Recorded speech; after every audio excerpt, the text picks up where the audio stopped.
जय श्री राधे कृष्ण। दोस्तों बुढ़ापा तो एक दिन सभी को आएगा। जो आज बालक है वह कल बड़ा होगा, परसों जवान होगा और आगे फिर बुढ़ापा स्वीकार करना ही पड़ेगा। दोस्तों प्राचीन समय की बात है। किसी जंगल में एक मोर मोरनिका अपना घोंसला बनाकर रहते थे। वे दोनों पति पत्नी एक दूसरे से बहुत प्रेम करते थे। एक दिन की बात है, मोर की पत्नी गर्भवती हो जाती है।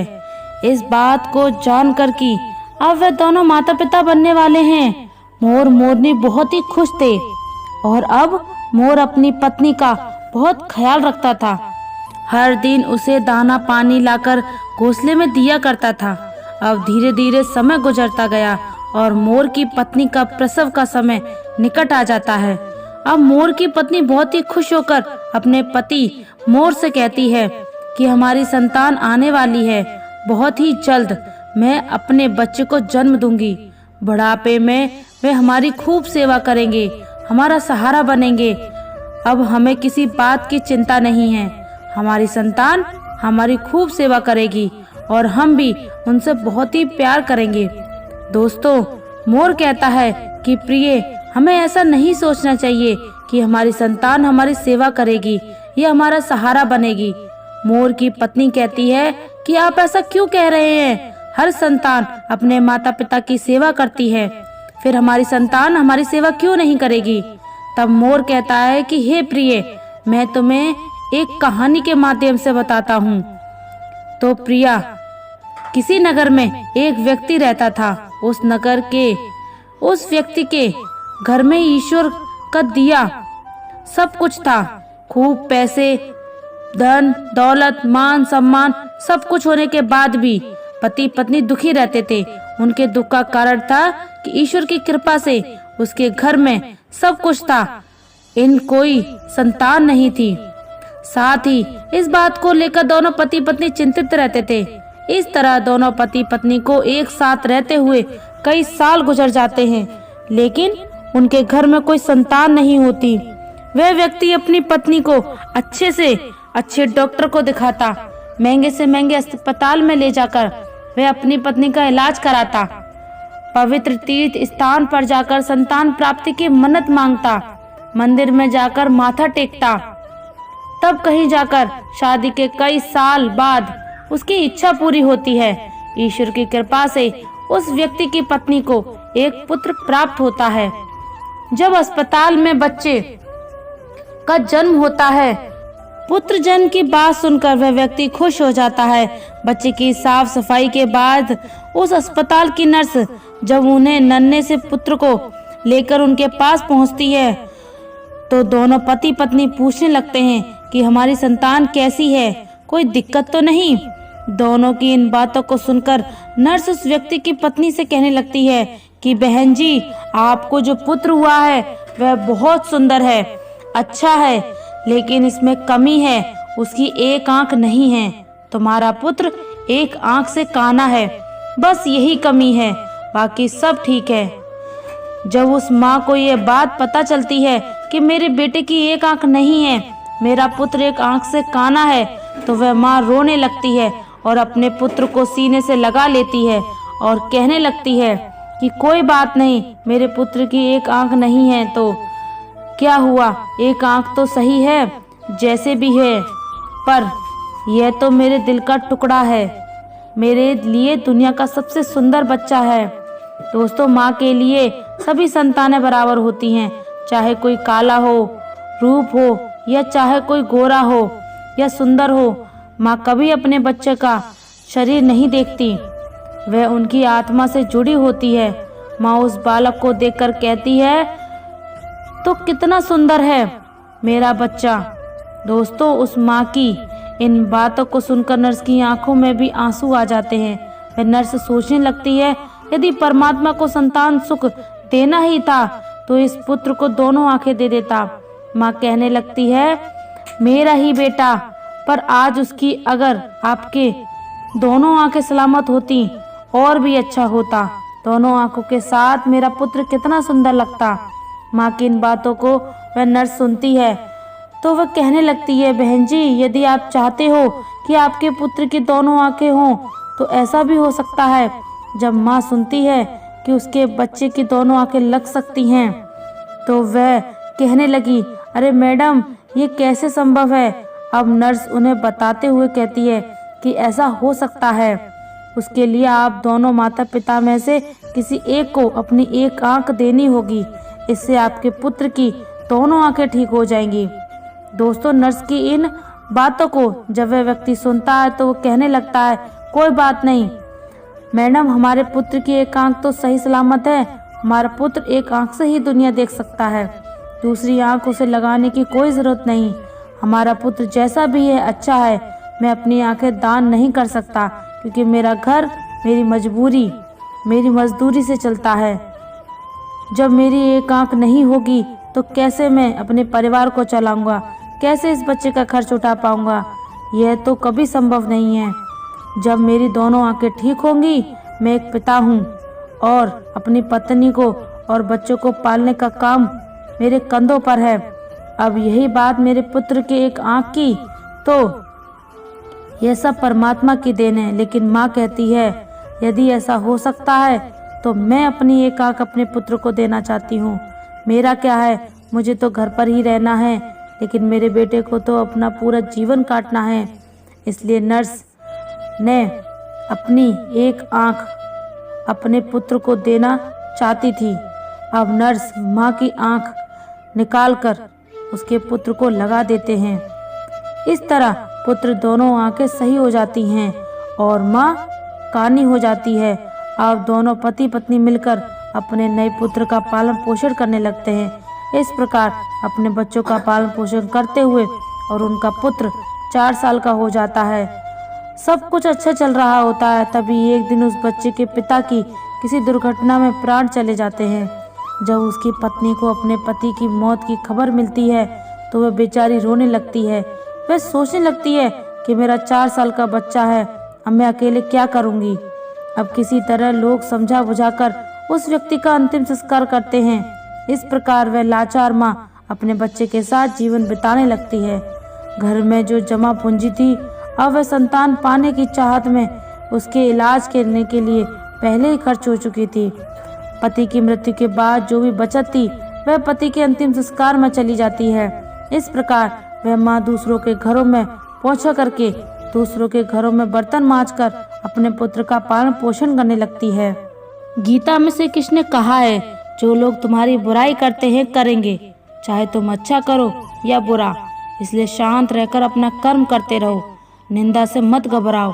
निंदा उसी की होती है जो जिंदा है। मरने के बाद तो सिर्फ तारीफ होती है। अर्जुन ने कृष्ण से पूछा, जहर क्या है? भगवान कृष्ण ने कहा, हर वो चीज जो जिंदगी में आवश्यकता से अधिक होती है वही जहर है। फिर चाहे वो ताकत हो, धन हो, भूख हो, लालच हो, अभिमान हो, आलस हो, प्रेम हो या घृणा, जहर ही है। दोस्तों, किस्मत को कोई भी नहीं बदल सकता। भाग्य में जो लिखा है वही मिलेगा। कोई चाहे लाख कोशिश कर ले। अब यह तो आपने भी देखा होगा, भगवान श्री कृष्ण को और प्रभु श्री राम को, उनके जीवन में भी कितनी विपरीत परिस्थितियां आई थीं। वह तो स्वयं भगवान थे। अगर चाहते तो अपनी परेशानियां दूर कर सकते थे, लेकिन उन्होंने धरती पर जन्म लेकर मनुष्य की तरह ही कष्ट भोगे और उनका सही दिमाग से, अच्छे कर्मों से उनको दूर भी किया। श्री कृष्ण सबके तारणहार थे, उनकी सभी आराधना करते थे, परंतु वह स्वयं अपना भाग्य ना बदल सके। यदि श्री राम का जीवन कष्टों से भरा न होता तो वे हमें क्या सिखाते। भगवान राम हमें बताते हैं कि जब इस पूरी दुनिया को बनाने वाले भगवान इतने कष्ट सहन कर सकते हैं तो हम इंसान क्यों नहीं। अगर भगवान चाहते तो अपना जीवन बदल सकते थे। उनके जीवन में जो कष्ट आए हैं आने से पहले ही दूर कर सकते थे, पर उन्होंने ऐसा नहीं किया और उन्होंने धैर्य और सूझबूझ के साथ उनको दूर किया। उन्होंने हमें धैर्य, गरिमा, सम्मान, सहिष्णुता, प्रेम, सत्य के लिए लड़ना और बहुत कुछ सिखाया है। जो व्यक्ति सत्य के मार्ग पर चलता है उसके जीवन में परेशानियां आती ही हैं। श्री राम ने भगवान होकर भी दशरथ के सामने वनवास को चुना, क्योंकि वह बताना चाहते थे कि माता पिता को भगवान की तरह मानना चाहिए। इसलिए माँ और पिता की रक्षा के लिए वह वनवास चले गए। हम इंसानों का जीवन तो पूरी तरह से कठिनाइयों से भरा हुआ है। हमेशा कोई ना कोई समस्या आती ही रहती है। कभी कोई बीमारी तो कभी कोई बीमारी लगी ही रहती है। अगर कभी व्यक्ति को ठीक तरह से इलाज नहीं मिल पाया तो फिर उसकी मृत्यु हो जाती है। ये सब अकाल मृत्यु ही होती है। किसी व्यक्ति के अपने जीवन में सफल न होने के सबसे मुख्य कारण होते हैं खुद पर भरोसा न होना। जीवन में वही व्यक्ति सफल होता है जिसे खुद पर भरोसा हो। जिस व्यक्ति को खुद पर भरोसा होता है वह कभी भी सफल नहीं हो सकता। एक बार दानवी कर्ण ने भगवान कृष्ण से अपनी व्यथा सुनाई और कहा, प्रिय दोस्तों, अगर आप हमारे चैनल पर नए हैं तो चैनल को सब्सक्राइब कर लेना, और अगर आपको हमारा ये वीडियो अच्छा लगे तो कमेंट सेक्शन में जरूर बता देना। तो चलिए वीडियो में आगे बढ़ते हैं। और कहा कि हे प्रभु, जब मैं पैदा हुआ तब मेरी माँ ने मुझे त्याग दिया, इसमें मेरा क्या अपराध था? द्रोणाचार्य ने मुझे शिक्षा देने से मना कर दिया क्योंकि वे मुझे क्षत्रिय नहीं मानते थे, जिसमें भी मेरा क्या अपराध था? और द्रौपदी ने स्वयंवर में मुझे अपमानित किया, लेकिन क्योंकि महाराज परिवार का हिस्सा ना हूँ। जवाब में श्री कृष्ण ने कहा, हे कर्ण, जरा ध्यान से सुनो।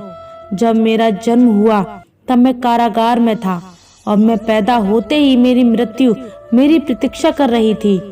जिस रात मेरा जन्म हुआ था उस रात मुझे मेरे माँ बाप से अलग होना पड़ा, जहाँ पहुंचकर मुझे हर वह काम करना पड़ा जो एक गरीब परिवार में करना पड़ता है। गायों का गोबर हाथ से उठाना। जब मैं चल नहीं सकता था तब मुझ पर प्राणघातक हमले किए गए। मुझे मारने की बार बार कोशिश की गई। न मेरे पास बचपन में शिक्षा थी, न ही महल था, न ही कोई गुरुकुल था, न कोई विशाल सेना थी, लेकिन तब भी मेरे मामा मुझे उनका सबसे बड़ा शत्रु मानते थे। मेरा भी जीवन कई चुनौतियों से गुजरा है। यह बात इतनी महत्वपूर्ण नहीं है कि जीवन में कितनी बार अपमानित होना पड़ रहा है, पर यह महत्वपूर्ण है कि आप उस अपमान का जवाब कैसे दे रहे हैं। आपके पास ज्ञान है जिसका आप इस्तेमाल कर पा रहे हैं, और इन सब चुनौतियों को पार करके कैसे आगे बढ़ते हैं, यह बात सबसे अधिक महत्वपूर्ण है। जब कुछ किताबों से ही सीखने को नहीं मिलता, कुछ मतलबी लोगों से भी बहुत कुछ सीखने को मिलता है। गलती उसी से होती है जो मेहनत से काम करता है। निकम्मों की जिंदगी में तो दूसरों की बुराई खोजने में खत्म हो जाती है। इज्जत इंसान की नहीं होती, जरूरत की होती है। जरूरत खत्म तो इज्जत भी खत्म। बोलना सीखे वरना जिंदगी भर सुनना पड़ेगा। उड़ने में बुराई नहीं है, आप भी उड़ना चाहते हैं तो उड़ें, जहां से जमीन साफ दिखाई देती हो। सिर्फ वह लोग आपकी परवाह करते हैं जो आपको तब भी सुन सकते हैं जब आप चुप होते हैं। चिंता उतनी करिए जितने में काम हो जाए, उतना नहीं कि जिंदगी तमाम हो जाए। आप अपने शब्दों को चाहे जितनी भी समझदारी से बोलिए, लेकिन सुनने वाला आपकी योग्यता और अपने मन के विचारों के अनुसार उसका मतलब निकालता है। यकीन करो, जो तुम्हें भूल चुका है वह भी याद करेगा, बस उसके मतलब के दिन आने दो। कहानी जिंदगी की यही है कि जिसमें मनचाहा किरदार नहीं मिलता, दूसरों के कंधों पर तो सिर्फ जनाजे उठाए जाते हैं। आपकी मुस्कान आपके चेहरे पर भगवान के हस्ताक्षर हैं। उसे अपने आंसुओं से धुलने या क्रोध से मिटने ना दें। कोई भी व्यक्ति हमारा मित्र या शत्रु बनकर संसार में नहीं आता। हमारा व्यवहार और हमारे शब्द ही लोगों को मित्र और शत्रु बनाता है। जो व्यक्ति हर वक्त दुख का रोना रोता है, उसके द्वार पर खड़ा सुख बाहर से ही लौट जाता है। जिसके पास उम्मीद और आस है, वह जिंदगी के हर इम्तिहान में पास है। हर कोई अपना नहीं होता, और यही सोच है। कितने अजीब हैं ये जमाने के लोग खिलौना छोड़कर जज्बातों से खेलते हैं। महान दिमाग विचारों की चर्चा करता है, औसत दिमाग घटनाओं की चर्चा करता है और छोटा दिमाग लोगों की चर्चा करते हैं। अहंकार ना पालिए, वक्त के समंदर में कई सिकंदर डूब गए। इन 5 जगहों पर हमेशा चुप रहिए। पहला, जहां आपके शब्दों को कोई कीमत नहीं। दूसरा, जहां बोलने के बाद आपको पछताना ना पड़े। तीसरा, अगर आपके बोलने से किसी का दिल दुखता है। चौथा, अगर आप गुस्से में हो, क्योंकि गुस्से में इंसान बिना सोचे समझे कुछ भी बोल देता है। और पांचवा, जहां आपकी समझदारी से कोई सुनने वाला ना हो। किसी का कष्ट देखकर अगर तुम्हें भी कष्ट होता है तो समझ लेना तुम्हारी आत्मा में परमात्मा विराजमान है। सिर्फ सुकून ढूंढिए, जरूरतें कभी पूरी नहीं होती। जिंदगी में सारा झगड़ा ख्वाहिशों का है। ना तो किसी को गम चाहिए और ना ही किसी को कम चाहिए। जिसके इरादे हमेशा साफ होते हैं, कई बार लोग उसके ही खिलाफ होते हैं। जो तुमसे तंग आ जाए उसे छोड़ दो, क्योंकि बोझ बन जाने से याद बनना बेहतर है। झूठ की खरीदारी ज्यादा दिन तक नहीं टिकती। सच एक ही सही अंत तक साथ देता है। किसी इंसान के आज को देखकर उसके भविष्य का मजाक मत उड़ाओ, क्योंकि समय में इतनी शक्ति है कि वह कोयले को भी धीरे धीरे हीरे में बदल देता है। समय जब फैसला करता है तो गवाहों की जरूरत नहीं होती। इंसान का काम तमाम करने वाला शब्द है, कल करूँगा। ना तो अधिक बोलना अच्छा है, ना ही जरूरत से ज्यादा चुप रहना। जैसे बहुत अधिक वर्षा होना भी अच्छा नहीं है, वैसे बहुत अधिक धूप भी अच्छी नहीं होती। विचार कीजिए, जब हमारा जन्म हमारी मर्जी से नहीं होता तो मरण भी हमारी मर्जी से नहीं होता। तो इस जन्म मरण के बीच में होने वाली सारी व्यवस्था हमारी मर्जी से कैसे हो सकती है। जिंदगी में हर मौके का फायदा उठाओ, पर किसी के मजबूरी का नहीं। अगर जिंदगी मौका देती है तो धोखा भी देती है। आज के जमाने में सुखी होना हो तो स्वार्थी बनना पड़ेगा। ये हम नहीं, इस युग की सत्य हकीकत है। जो हमारे जज्बातों की कद्र नहीं कर सकते, उनके पीछे पागल होना प्यार नहीं बेवकूफ़ी है। हवाएं अगर मौसम का रुख बदल सकती हैं तो दुआएं भी मुसीबत का पल जरूर बदल सकती हैं। जो दिल में है उसे कहने की हिम्मत रखो। जो दूसरों के दिल में है उसे समझने की समझ रखो। रिश्ते कभी नहीं टूटेंगे। अपनी लगन, धैर्य, हिम्मत और सकारात्मक विचारों के सहारे इंसान अकेले और अनेक विकट परिस्थितियों में भी सफलतापूर्वक बाहर आ सकता है। यह एक निश्चित बात है कि आप काम खत्म नहीं कर सकते अगर आप काम शुरू नहीं करेंगे। किसी भी काम का सबसे कठिन हिस्सा काम को शुरू करना है। कभी हार मत मानो। आज कठिन है, कल बेहतर होगा, लेकिन कल के दिन में बात सुनहरा होगा। अगर इंसान में कुछ करने की इच्छा हो तो दुनिया में कुछ असंभव नहीं होता। जहाँ दूसरों को समझना मुश्किल हो जाए, वहाँ खुद को समझा लेना ही बेहतर है। मिट्टी के सांसें सारी उधार है। घमंड भी है तो किस बात का, यहाँ तो सब किराएदार हैं। परेशानियां जिंदगी का हिस्सा है। जिसने अपनी परेशानियों पर कदम रखा है वह जीत गया है, और जिसने अपनी परेशानियों को सर पर सवार कर लिया है वो लुट गया है। जीवन में कई बार हम बड़ी बड़ी परेशानियों से यूं ही निकल जाते हैं मानो कोई है जो हमारा साथ दे रहा है, और उसी अदृश्य शक्ति को हम परमात्मा कहते हैं। इसलिए याद रखना, जब दुनिया साथ छोड़ दे तो ईश्वर आपका साथ और आपका हाथ थाम लेता है। क्रोध के सामने थोड़ा रुकना और गलती के सामने थोड़ा झुकना सीखो। जो आपके हाथ में नहीं है उसका मोह करोगे तो जीवन नर्क बन जाएगा। जीवन में इतना सबक तो मिल गया, फिक्र में रहोगे तो खुद चलोगे, बेफिक्र रहोगे तो दुनिया चलेगी। तन्हाई का एक अलग ही मजा है, इसमें डर नहीं होता किसी के छोड़ जाने का।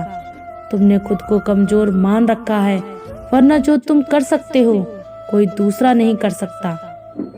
किस्मत से मेहनत से बदलती है, बैठकर सोचने से नहीं।